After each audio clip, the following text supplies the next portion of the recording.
now gives me great pleasure to welcome Karen McCall. And I apologise, I live in an airport zone and there goes the plane. So we'll just a moment. The joys of working from home. Karen's presentation is titled Digital Accessibility and a Global Inclusive Education Standard. Karen McCall, M.Ed., is the owner of Carlin Communications and has been involved in digital accessibility since the late 1990s. So that's pretty much since the beginning, I'd say. Karen's roots are in web accessibility. However, once Adobe added the capability of tagging PDF to make them accessible, her focus shifted to digital document design for accessibility and inclusion. Karen has written several books on accessible document design and currently teaches accessible document design in Mohawk College's graduate certificate program in accessible media production.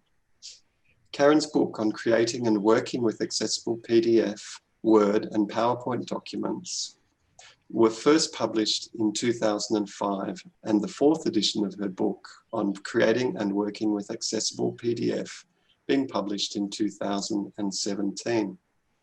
Since 2009, when the Ontario government began the commenting phase for the legislation on accessible education, Karen has been an active advocate for a global inclusive education standard.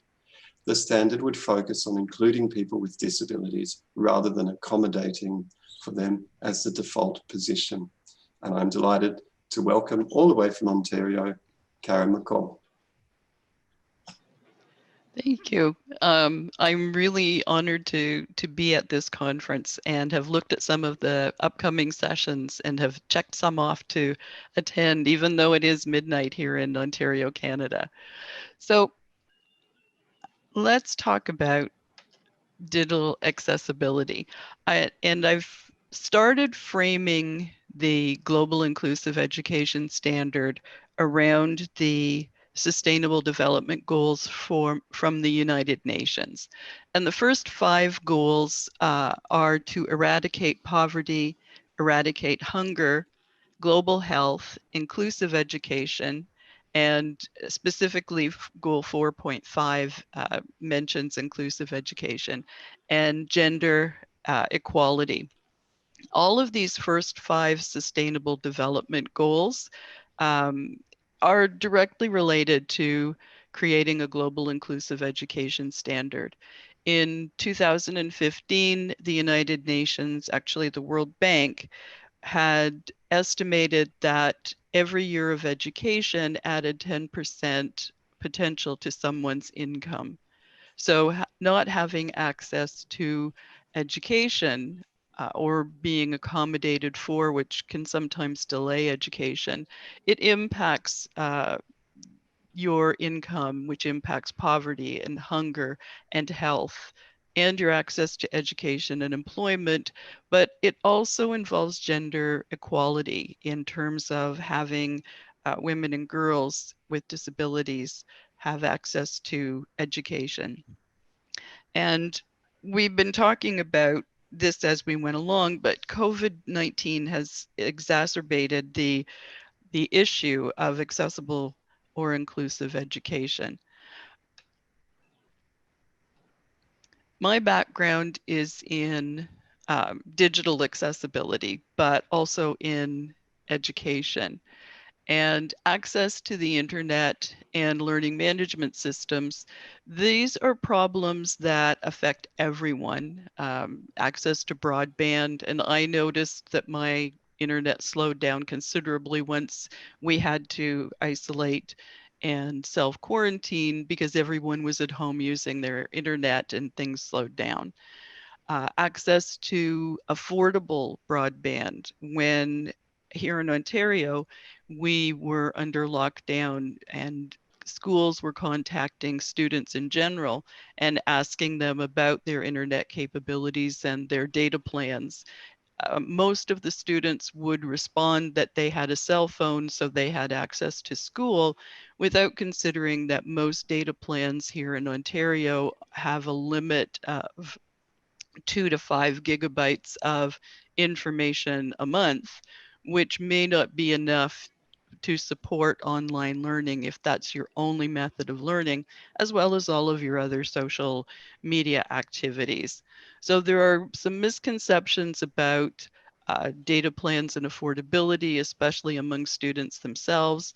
There's access to broadband, and those are kind of generic to all students. But again, not being able to afford broadband or data plans, it impacts those of us with disabilities in a far more urgent way. There's also access to technology. Many of the students had access to things like screen readers and refreshable braille displays, or tools like IntelliKeys or speech recognition on their computers at school. But once they were immediately forced into online learning, they did not have that equipment at home. So trying to get a computer system at home, as well as the technology that the students would need, created a significant barrier.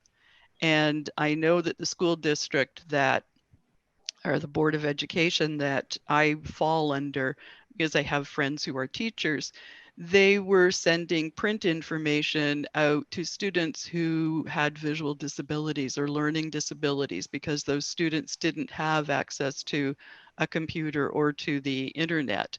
And without the tool to make that print document accessible, it was basically just sending them paper that they couldn't use. So access to technology for those of us with disabilities, especially if we are faced with complete online learning, does create a significant barrier. And it's one that educational institutions really hadn't thought of. One of the things in contributing to a book a couple of years ago for students with disabilities in tertiary education, I came across the term unintentional barriers. And unintentional barriers was a way to couch the unwillingness of faculty to create accessible content. It was a way to kind of approach them and say, well, we know that you're creating unintentional barriers. We would just like to help you. And I wasn't comfortable with that term then, because I have been an advocate for digital accessibility as well as inclusive education, and I'm still not comfortable with it. I was at a meetup a couple of weeks ago, and I found a really good description of the intentional barriers that we have created as a society, as a community, as software developers and vendors, in that Claudio Luis Vera was explaining that for things like mountains and streams, and on this slide I have an image on the left that is a stream with a old bridge across it. For things like that, the barriers were already there, and we built ways around those barriers. For the rivers, it was bridges. For mountains, we either put a tunnel through them or we created roads that went around them. But computers, the digital world, is something that we created with intentional barriers. We didn't take into consideration people with disabilities, even though many of the things that started out digitally, like email, were designed for people with disabilities. We lost our way in terms of thinking of an inclusive digital ecosystem and inclusive content. So we have created these barriers, and they aren't aren't accidental. They're not unintentional. So we knew that we were creating barriers, and we ignored the fact that we were. In 1997 and 98, while I was earning my master's degree here at the University of Toronto, there was one article that I found about those of us with disabilities, especially those of us who are blind or visually disabled, and how as computers shifted from DOS to Windows 3.1, that we couldn't use computers. And this was reinforced by one of my instructors who refused me access to a computer programming course because, in his opinion, blind people shouldn't be using computers, and they couldn't be using computers simply because they couldn't see what was on the screen. And at that time, I was teaching computers to people who were blind, and I was using a screen reader and screen magnification myself.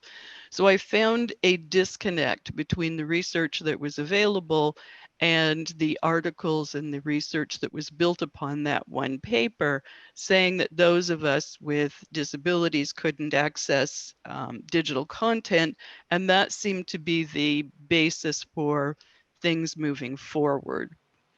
So I really was not happy with that, and began advocating for inclusive education in a very small way. And since WCAG 1.0, we heard that we had to settle for inaccessible content. One of the really amazing things about WCAG 1.0, I used to do training on plain English because no one could figure out what they had to do. And people would say, well, we have WCAG 1.0, that means everything is accessible. And then when they applied the techniques for WCAG 1.0, they discovered that even if you have really bad design, it's not going to be accessible. And the magic button, the magic solution that they thought was going to be this set of guidelines really did not make things more accessible. It just revealed how much digital content wasn't accessible. So as of at least 2005, we have known how to create accessible web content, and we've known how to create accessible digital content. And we, and I use this in terms of the global community, have refused to teach teachers how to create accessible content. We haven't made it an important thing that everyone needs to do, whether you're a student or whether you're a teacher. Then came the pandemic. So all of this time we have been getting people to adopt digital accessibility in an ad hoc basis by cajoling them and coaxing them and basically coddling them. And then we have the pandemic come, and overnight everyone shifted to online learning, and the amount of inaccessible content was revealed. And there is a lot of it out there.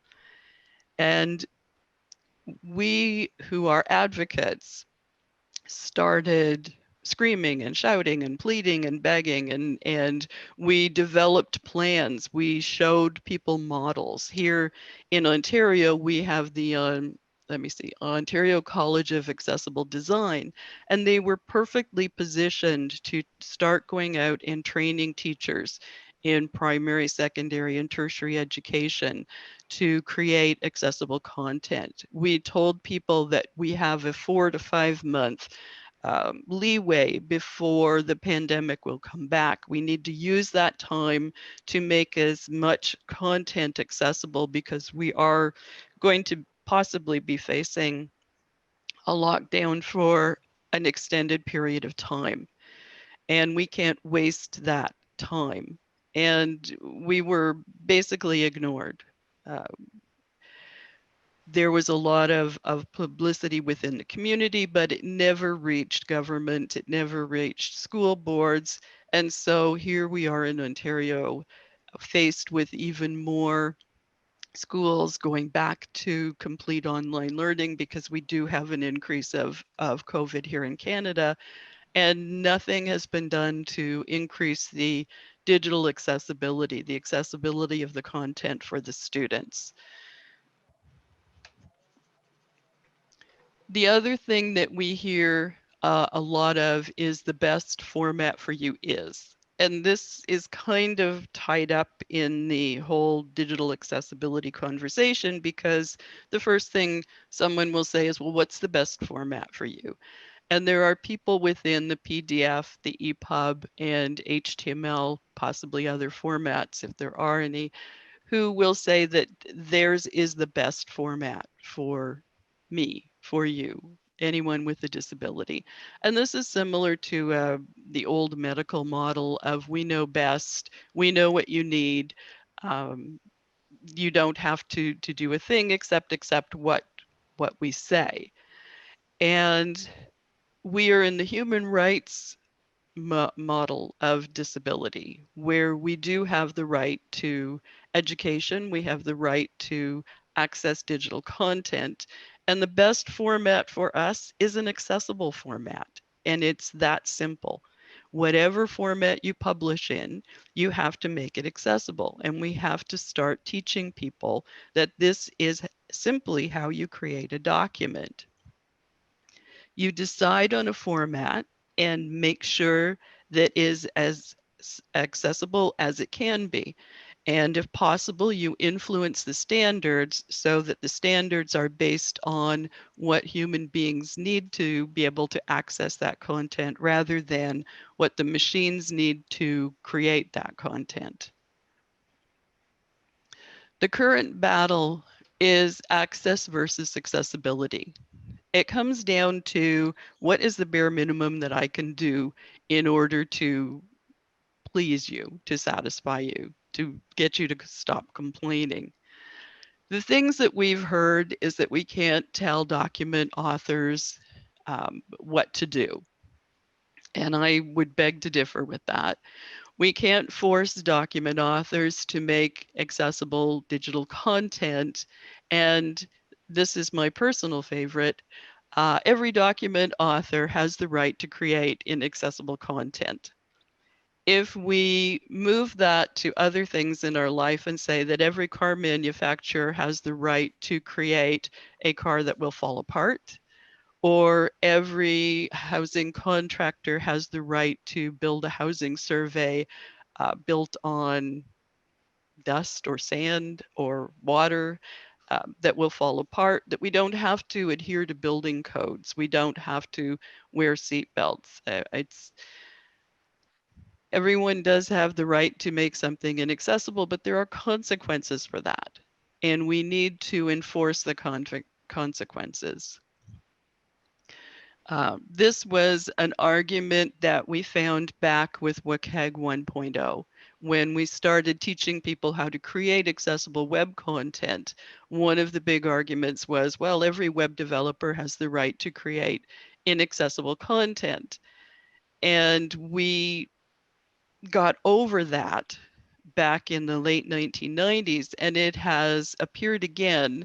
It started about 3 years ago on the one of the ISO committees that I was on, the one for PDF documents. And it's the reason that I left the committee, was because the shift had moved from accessibility in terms of how humans would consume or have access to that content versus what the machines needed to simply convert the content.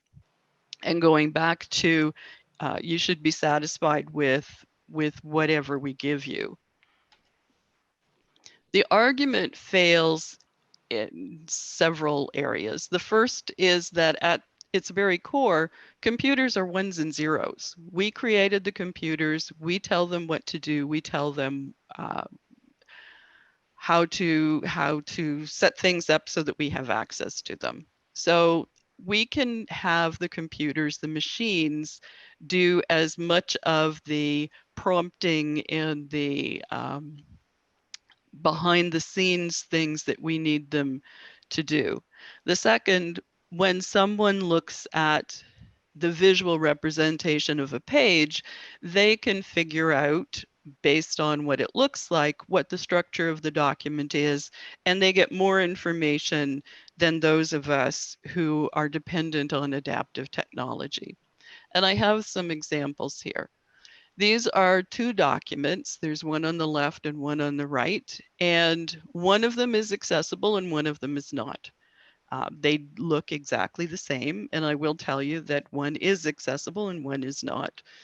They have headings, they have paragraphs. If I move down a bit, there are lists and tables. So visually, looking at both of these documents side by side, you can visually decode that there are changes in topics, that there you have an ability to navigate these. But one of these documents is not accessible, and it happens to be the one on the left. So if I took out all of the direct formatting from the document on the left, this is what I would have. And it would mean that no one would be able to clearly navigate this document because everything would be a paragraph. And for that document on the left, that is what screen readers and text-to-speech tools see, are just plain paragraphs. There's no way to navigate in the same way that you see visually.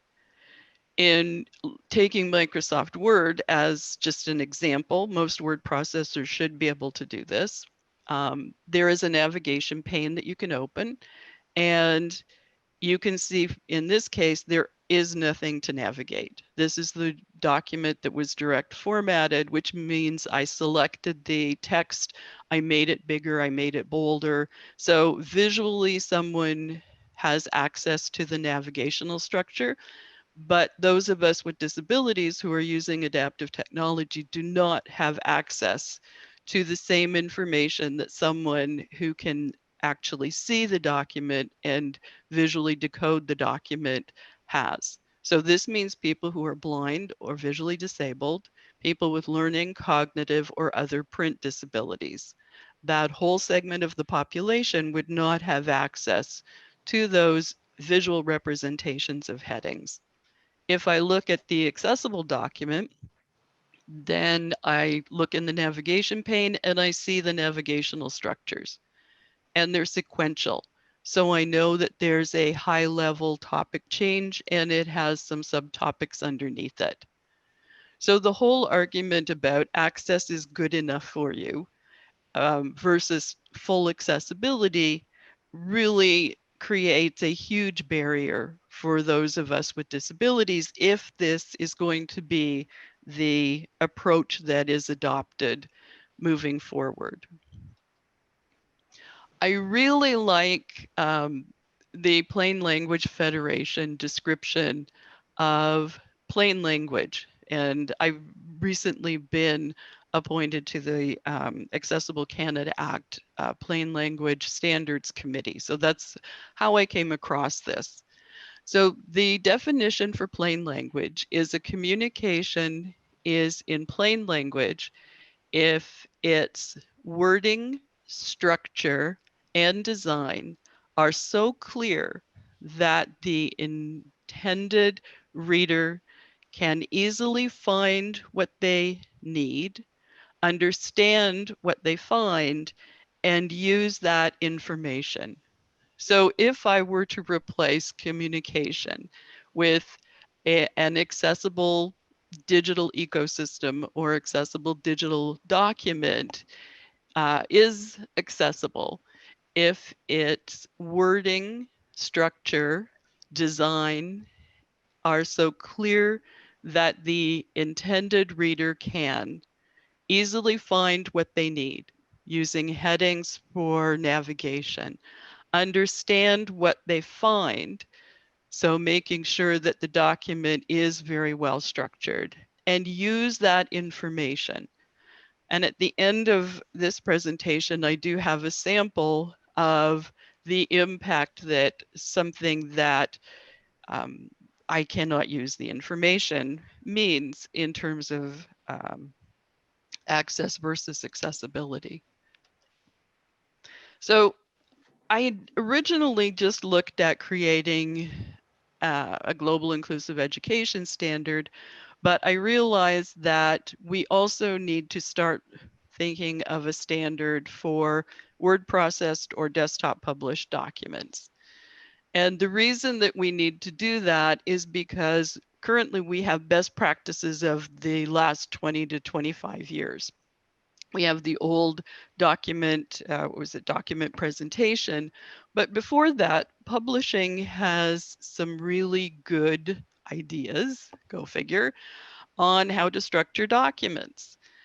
But we need to bring that into the computer age. And one of the best books that I've found, it's a small book, but it's called The PC is Not a Typewriter, and it still is in print. So because people want to know what the standard is. If you tell someone to put headings in a document, what standard? And you say, well, we don't have any standards. What we have are best practices. Well, if it's best practices, then I can do whatever I want because it's not a standard. And why should I do it? So we need to take all of the things that we have been doing for the last 20 years, combine them with the publishing standards, and that's not to be confused with the style guides. So the APA, APA, and the Chicago Style are style guides. I'm talking about the actual publishing publishing standards and the structures of documents, which we can separate from the style guides. Combine that with what we know about proportional fonts and spacing on a computer screen and create a standard on word processed and desktop published documents. From there, we can move to creating a standard on presentation, followed by a standard on spreadsheet kind of documents. 15 minutes to go, Karen. Thank you. So the problem in not establishing this is that we can't enforce a lot of the digital accessibility that we want, that organizations can pick and choose what they're going to do with documents and what they're going to accept. And I'm just going to, because I have 10 minutes, I'm just going to skip over some of this. So we move to the idea of a global inclusive education standard.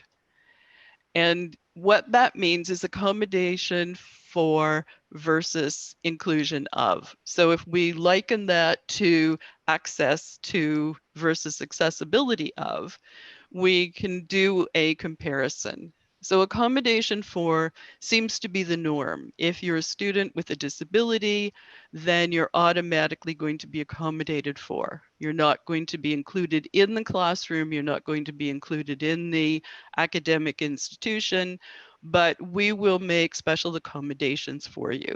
In a digital environment and with digital documents, a lot of the accommodation can be eliminated, so that any type of accommodation it's not the norm, it's not the go-to.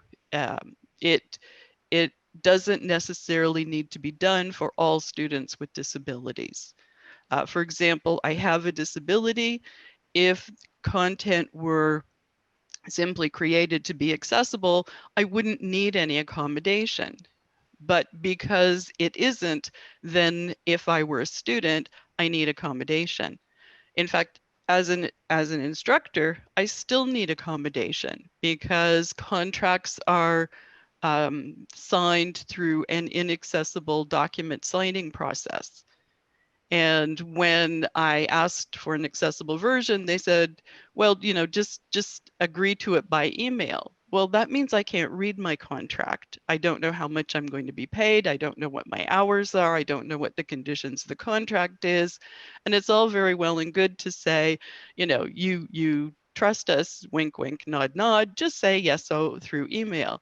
I have the right to read my contract. I have the right to fill out my timesheets, which should also be accessible. So if the digital things that I encounter in my job or as a student were accessible, I wouldn't need these types of accommodation, although just signing something by email without reading it isn't really an accommodation. So we also need to look at mainstreaming versus integration. And I will leave you to, I do have a handout with all of these slides. I will leave that for you to read. But we do need to recognize that mainstreaming was a failed experiment. And for those of us with disabilities, trying to link mainstreaming with inclusive education really is counterproductive. For both students and teachers, as soon as students touch a keyboard, they need to start creating things to be accessible. Teachers need to teach them how to create things to be accessible, which means teachers are going to have to learn it. And this means in every aspect of what is created, whether it is written assignments or multimedia, architectural, What else have I got there? Open spaces. Any aspect of what students are going to create when they graduate, they must start at the very beginning and be taught by teachers who understand accessible content, how to create accessible content. If we don't, we're going to continue graduating people who can't compete in a global economy where a lot of countries have legislation around accessibility. We also need teachers with disabilities for role models for students, for role models with students with disabilities, but also to show students without disabilities that we are equal and we can exist or do exist in professions. I did have the role model challenge earlier this year because I couldn't find any stock photos in the Creative Commons that showed those of us with disabilities in professional environments. And the one that I did, it was like bring your pet to work day. And that's the picture I have on this slide.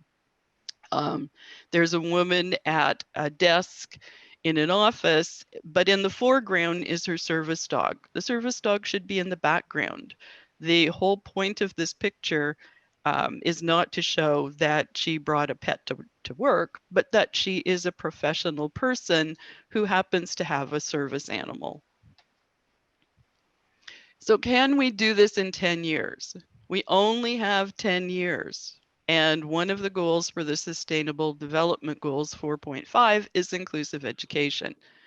We are still having conferences and summits, and everyone is bringing ideas, but no one is cohesively putting those ideas into a standard, a baseline where we can say, this is, if you say you have inclusive education, this is what it means. It doesn't mean accommodating for students. It means doing your best to include them in every aspect of their education.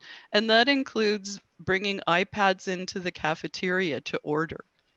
It means everything that is digital, and I'm approaching this from digital, but there are a lot of other aspects. There's sign language, there's captioning, there is the built environment, there are the open spaces.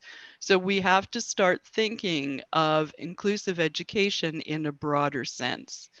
We also have to look at a time frame. If we don't start creating this type of standard now, it's going to be 2070 and we're still going to be talking about all the different pieces of inclusive education. We're going to be talking uh, all on different pages, and we're still not going to have anything done. And those of us with disabilities are going to be left behind. The one thing that COVID has taught us is that if we don't move to make education more inclusive and especially digital accessibility as part of that, there is a whole generation, if not two, of those of us with disabilities who are simply going to be left behind. So we need to create this baseline so that anyone who says, as I said, anyone who says they are an academic institution with inclusive education, we know what they're talking about. And this slide has some examples of some of the ad hoc things that have been talked about at other conferences, but nothing is being done to bring everything together. Everyone is talking about and showcasing their own projects, but the projects aren't looked at in terms of a bigger picture, in terms of what does this mean for the students. And in fact, Microsoft and Google are creating environments within their own operating system, but they're closed systems. Even with websites and the browsers, you know, this website only works with Chrome. This one only works with Edge. It has to work with everything. And nothing without us. Those of us with disabilities, those of us who are teachers, those of us who are students, we need a seat at the table. We have the experience, we have the knowledge, and we have the years of being both in a lot of cases. We need to be at the table to talk about a global inclusive education standard, because it's going to affect us and it's going to affect generations of people with disabilities that come after us.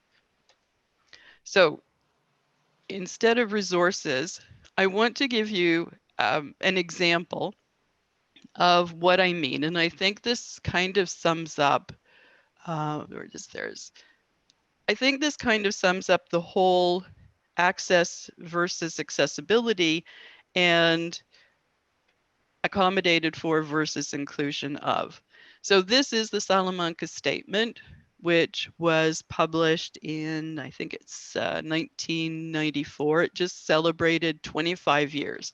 So it created a framework for inclusive education. This was an inaccessible document. And even though they were celebrating this last year or the year before, they did not take the time to update it. So I leave you with the question in terms of access versus accessibility and accommodation versus inclusion, which I think this symbolically represents. Is this something that you would put up with if this were the access to your education? The Salamanca Statement and Link Framework for Action on Special Needs Education, adopted by the World Conference on Special Needs Education: Access and Quality. Salamanca, Spain, 7-10 June 1994. Table, Column 1, Row 1. Educational, United Nations Ministry of Educational, Scientific and Education and Science, Cultural Organization, Spain.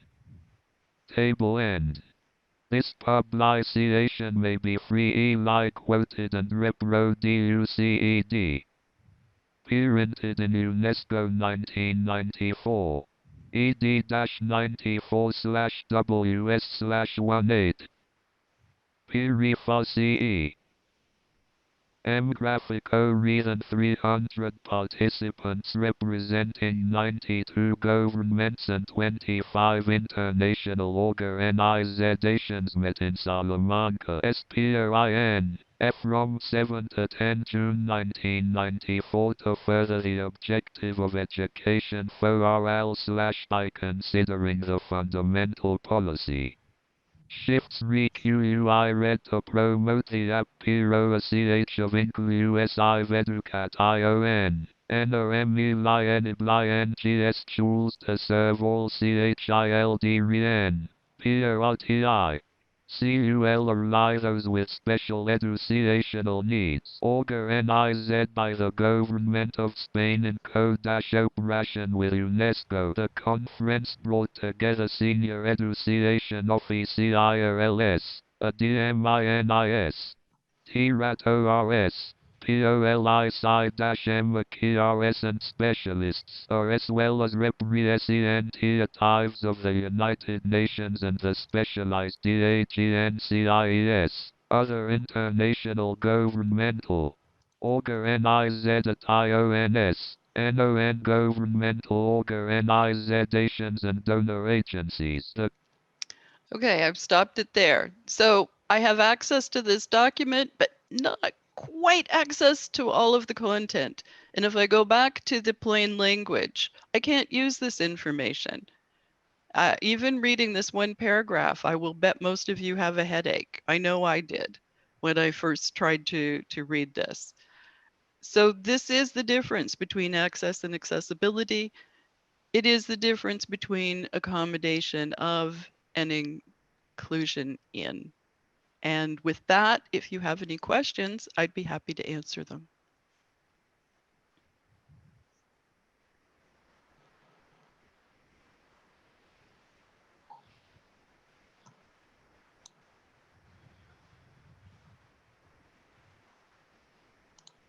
Okay, so do we have any questions for Karen? We can use the Q&A box down below. And I'll read out the first comment that's come from James Newton. Hi, Karen. Great as always. In addition to teachers creating accessible content, Textbooks for courses in creating documents, etc., teach terrible, non-accessible document design practices, so the advocacy needs to extend to those creating these books for courses. Karen, I think you picked up on that in terms of us actually requiring students to learn how to create accessible documents so that when they become the professionals of the future, that they actually have an understanding of what they're creating and what they're doing. Do you have any other comments for James on that, Karen? Yes, textbooks are notoriously inaccessible. And I spoke at the InDesign Plus Accessibility Conference last week, and a lot of the textbooks are created using InDesign. So the fact that we had 350 participants who were anxious, very anxious, to learn about accessible design so they could implement it in the publications that they're working on, I thought was a good head start. And yes, I advocate, the reason I advocate for both teacher training and student training is to kind of attack or approach this issue from both sides. You start in primary education, but you also get the tertiary educators to learn how to create accessible content, and all of their students must then create accessible content. And you can build the accessibility into assignments in a seamless manner by simply saying your assignment has to have sequential headings. Here's how you do it. Your assignment has to have accessible tables. Here's how you do it. And just making that part of the criteria for what a product is when you do the research and hand it in. Thanks, Karen. Question from Mark. With the celebration of 25 years of the Salamanca Statement and no updated documentation, is there any word that there is potential for an update? I don't know. I honestly don't know. I know there was a big summit that celebrated this. It was held in San Francisco last year, and people talked about inclusive education. They didn't maybe realize that their initial framework was inaccessible, but it certainly would have been a good time to either publish an update or a refresh, looking back on the 25 years and where we are now in perspective of the Sustainable Development Goals moving forward. But I didn't hear anything like that coming out of that conference. It was mostly, again, a bunch of ad hoc conversations about what inclusive education could be.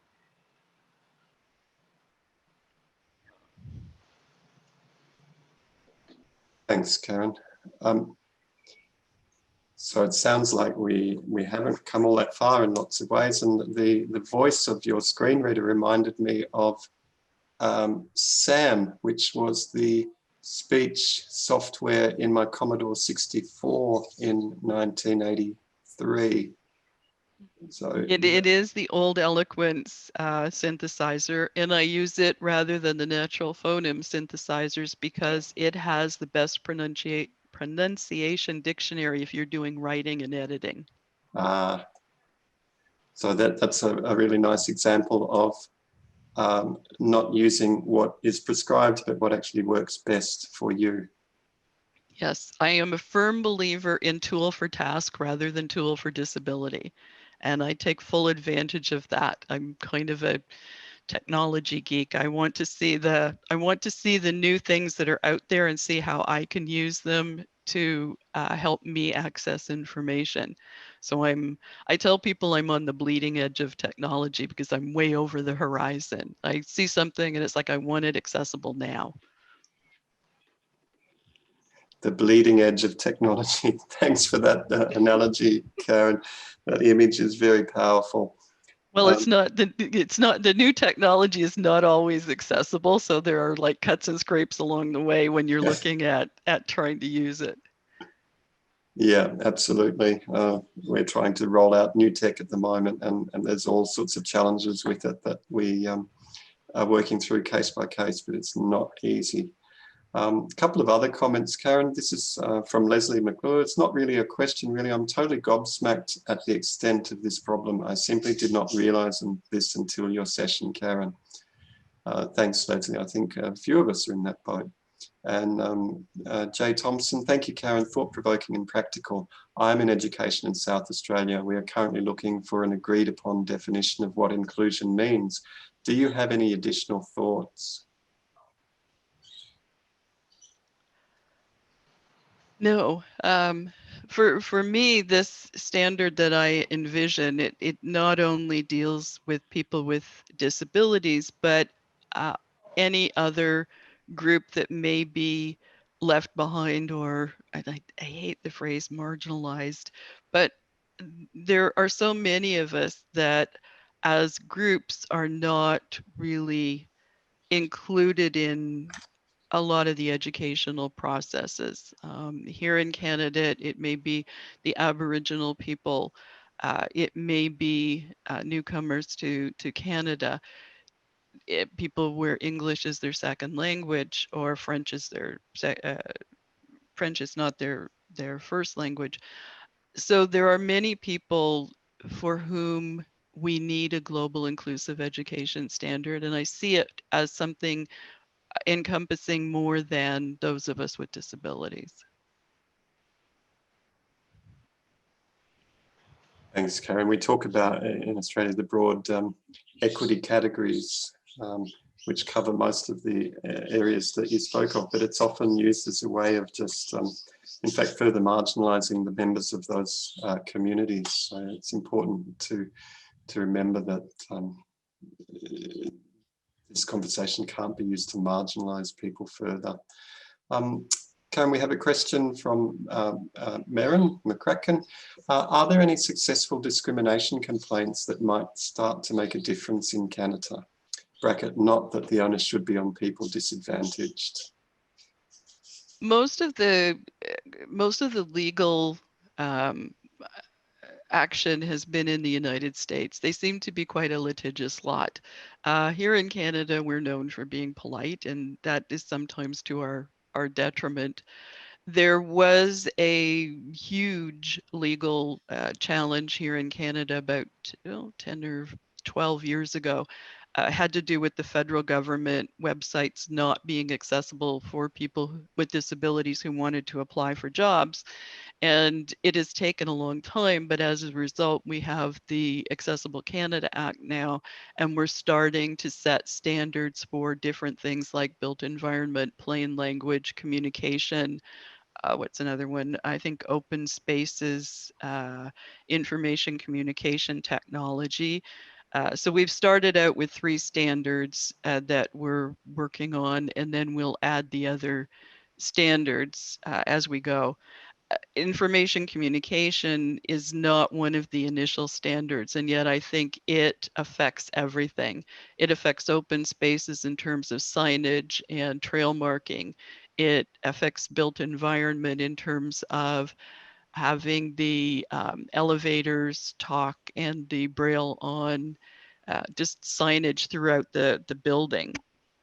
So even plain language needs to be accessible. One of the examples that I do have on the website where I have more of the types of documents that you listen to is a United Nations easy read document that makes absolutely no sense because it is not an accessible document. So we need some kind of standard for this type of, as I said, word processed or desktop published documents, and information communication standards affect everyone because it's in every part of our lives.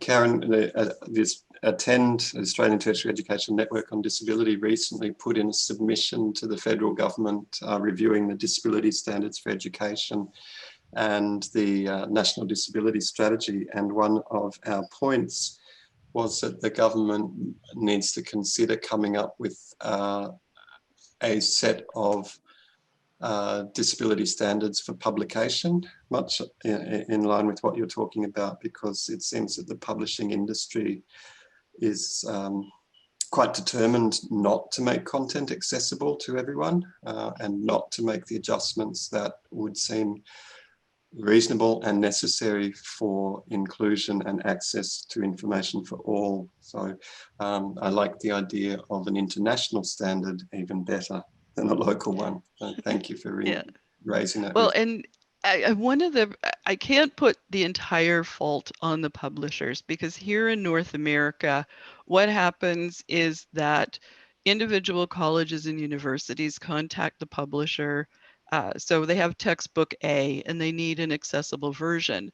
But the accessible version is very much dependent on student preference.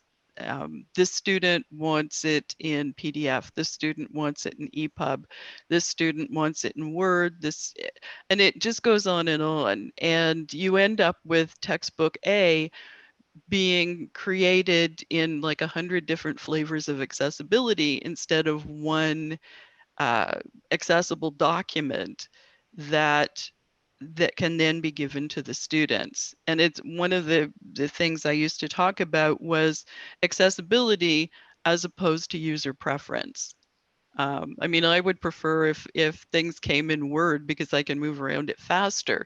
But as long as I have an accessible version of a document, it's an accessible version. I shouldn't have to create anything differently accessible. And the publishers at one point were just saying, tell us what format you want. And out of that came the advocates for PDF is the best format, EPUB is the best format. So the publishers were being inundated with these student preference requests, plus the advocates for the various formats saying, you know, you have to produce it in this, it's the best for people with disabilities.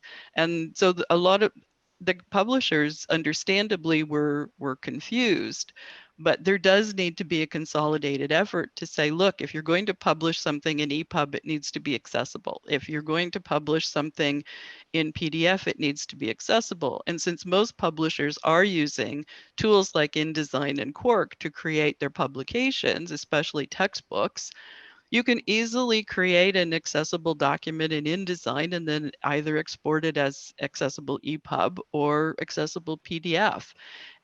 There you go. And there we are. And Karen, we need to wrap up now, unfortunately, but I would be delighted to continue this conversation for the rest of the night. But we have to move on to our next